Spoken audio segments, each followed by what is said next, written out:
So in this book, The Gospel of Matthew According to a Primitive Hebrew Text, George Howard hypothesizes, he suggests that there was a process where the text was very different from the Greek, and over time it was modified to match the Greek.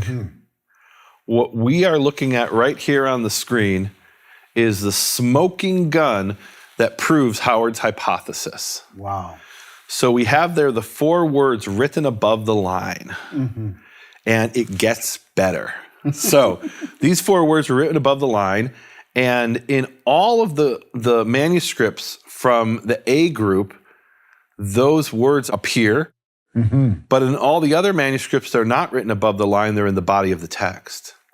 And what that means is the next time they copied this, they copied those words into the body of the text. Now, we've got to ask a very important question.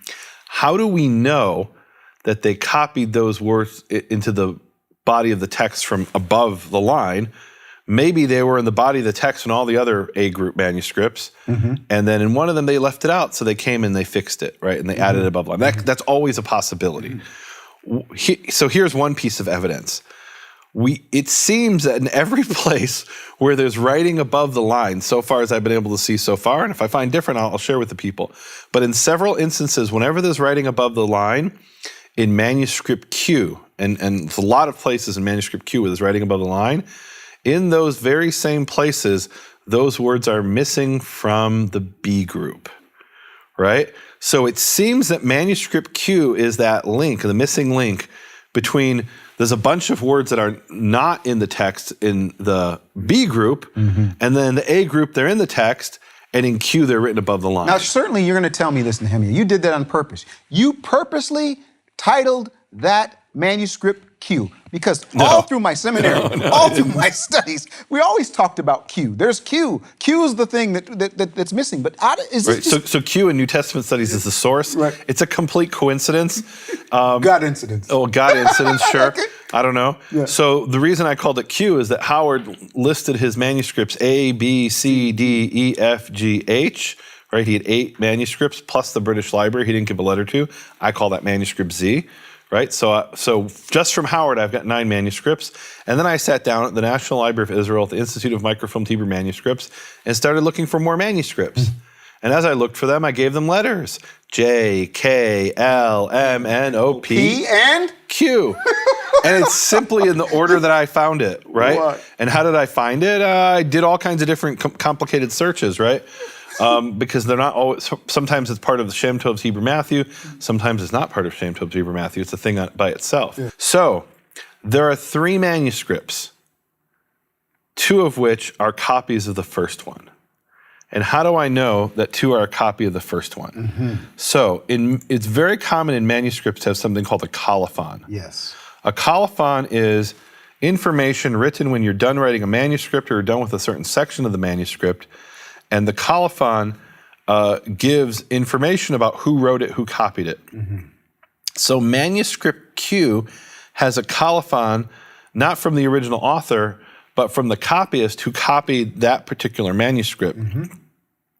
And the colophon says as follows. It's pretty interesting here. So it says, I, Menachem Moscato, son of my Lord Father Moses, this is the scribe who was copying this, wrote in the region of Friuli in the city of Porto Guararo, and it was completed on Tuesday, the 5th of Sivan in the year 5344, which is equivalent to May 15th, 1584 in the Gregorian calendar. So this colophon, let me show you what it looks like. Unfortunately, I don't have a color image of this because I only ordered color images from manuscript Q of the main pages because it was like 15 euros a page. And I didn't get this page I only have in black and white. But here's the really incredible thing, okay? So that's manuscript Q. This now here is the same colophon in manuscript K. Verbatim. I, Menachem Moscato, son of my Lord Father Moses, wrote here in Friuli in the city of Porto Guararo, and it was completed on such and such a date. So we have 2 manuscripts, and one of them has a copy, not just of the text, but of the colophon of the other manuscript.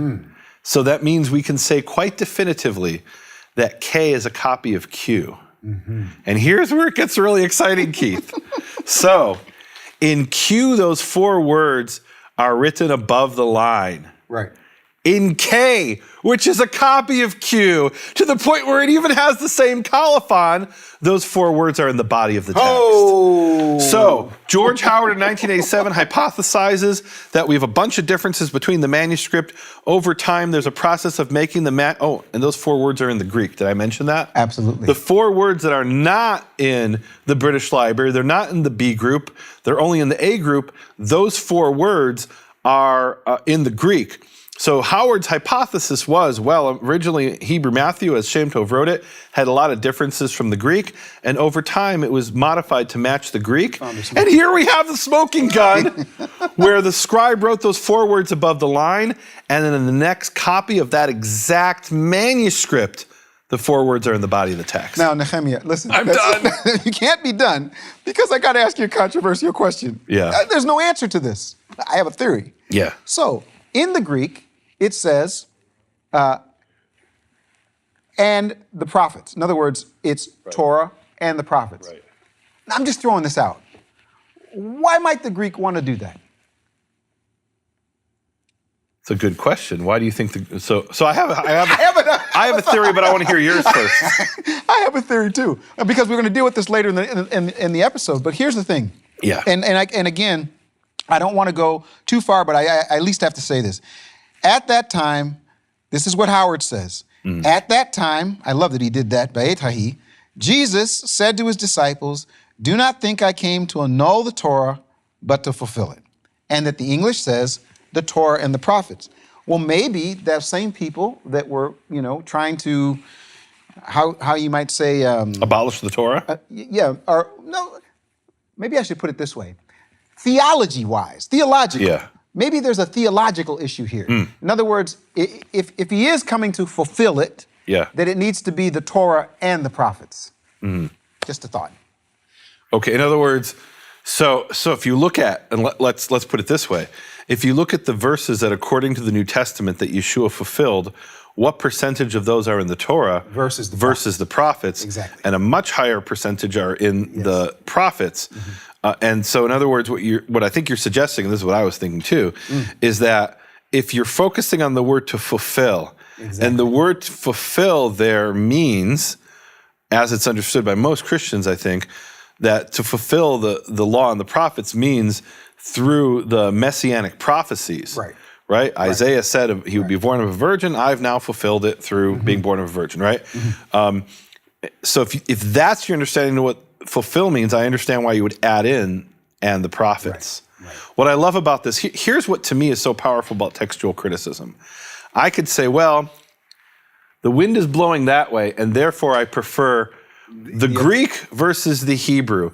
And I could even say, well, even some of the Hebrew manuscripts have that. So it's not just the Greek, it's some of the Hebrew manuscripts are in agreement. But now I've got the smoking gun. I didn't bring manuscript A, which also has the same colophon, by the way, and also has those words in the body of the text. So it's 3 manuscripts, 2 of which were copied from Q or from maybe an intermediary. So it's not just some arbitrary decision to say, well, I prefer this reading. I can show with definitive and objective evidence how I know that the original, as Howard called it, the primitive Hebrew text, at the very least the text that Shem Tov had in 1380, did not have and the prophets, that it was added in manuscript Q, and then from there it disseminated to the other of the A group.